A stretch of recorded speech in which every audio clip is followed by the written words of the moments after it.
And let's welcome to Sunday Sports Buzz, the head teaching professional at Saratoga National Golf Club, Bob Cain. And Bob, welcome. We appreciate you coming in. Good morning, my man. Thanks so much for having me. Of course, from everything I've seen, looks beautiful. As I said to you before when we were talking, my friend Greg Gattuso always offers for me to come up there and play with him. I'm dying to, so I will see you soon, I promise.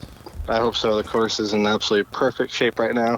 It's a beautiful morning here as I sit here, and we'd love to have you up sometime. So it's a great time to be at Saratoga National. Okay, so without the track fans, are you guys as busy? Because I know what it was like in August and July up there. It was tough to get tee times, but are you guys as busy as you've been? Well, we had a very busy spring. You know, people are out playing golf, and while it's still early, we have seen a slight downtick in the amount of play. So there's not as many outside visitors coming up. Our typical groups that come in from the city and Long Island, they're just not making the trip up. But we still have a great group of preferred customers, just like you mentioned, your friend Greg.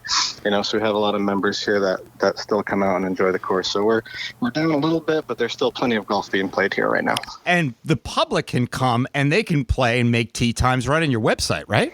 Yep, the public is welcome to come play. We have golfsaratoga.com. You can check out the tee times.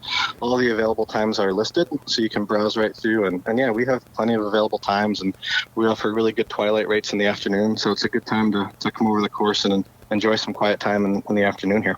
Well, how about lessons with a guy like you? I know that you're extremely busy. Can people make reservations online to be able to get a golf lesson?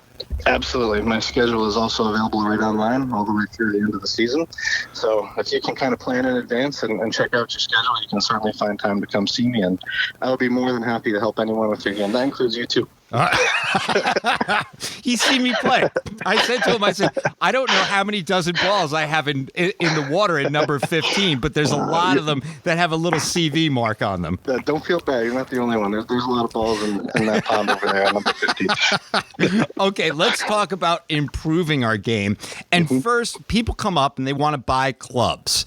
How do you know whether you should buy steel or graphite shafts, or should you get a fitting? Should we have somebody like you say, hey, this is what you should be using? Well, you hit the nail on the head. I mean, there are so many options out there for new clubs, and everybody is so different that you absolutely have to go through a fitting. And, you know, technology has changed so much over the years, and it truly can help improve your game, and especially if it's done properly. So I would highly recommend going to see a PGA professional. We're outfitted with these pretty cool launch monitors that measure your swing speed, they measure what your ball is doing, the launch angle, the spin rates, and we're able to tweak those things to optimize exactly what club fits you the best. And you're right, we'll try out a graphite shaft, and then we have the ability to pull out that shaft and put in a steel shaft, and we'll hit another few balls, and then we kind of analyze the data, and then it's pretty clear and easy to see which club fits you the best. And, you know, golf is hard enough as it is. Yes, it is. So if you have a proper club, at least it gives you a fighting chance to hit a better golf shot.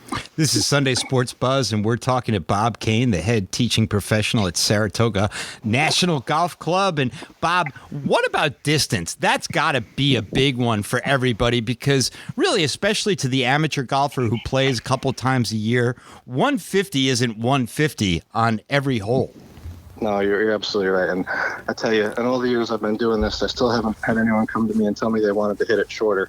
So distance is absolutely a priority for most people, and it can make things a lot easier. You know, if you can add another 20, 30 yards to your game, that makes these holes seem a lot shorter. But the biggest tip I can give people is it really starts with contact. You know, where you're hitting the ball on the club face makes a huge difference. I mean, you can swing as hard as you want, but if it's not efficient and not hit properly on the club face, it's not going to go as far as it should. So I spend a lot of time trying to help people identify where exactly they're hitting the ball on the club face, what direction their club face is pointing, and then they're able to pick up distance a lot faster that way. Is there anything people can do in their backyard to, like, get their club face going in the right direction? Oh, sorry, you broke up there for a second. So is there anything people can do in their backyard to be able to, you know, see if their club face is going in the right direction? Yeah, absolutely. I'm glad you brought this up, because people are really fast to blame their swing when the ball doesn't go the proper direction, right? Somebody slices it, and I say, why do you think you sliced that? And they say something like, oh, maybe I dipped my shoulder, or I didn't keep my head down. And I try to simplify it. I said, what if I told you the golf ball curved to the right, simply because your club face was pointing to the right. And we kind of work backwards from that. And I say, try pointing the club the opposite direction. So something you can do in your backyard is you can actually make little mini chip shots where you challenge yourself to say, all right, I'm going to try to point this club straight. I'm going to have the ball go straight. I'm going to point it a little bit to the right. I'm going to point the next one a little bit to the left. And watch how the club and how the ball reacts off your club face. And if you can start to control it on smaller swings, then it's easier as you make a bigger backswing. You can slowly adjust the club face, and then you can make changes a lot quicker and easier by club face control rather than big swing changes, which sometimes can be quite difficult and often take a longer time to do. I'm sorry I have more show to do, Bob, because I'd be jumping in my backyard right now and trying that out. We're definitely going to come up to see you.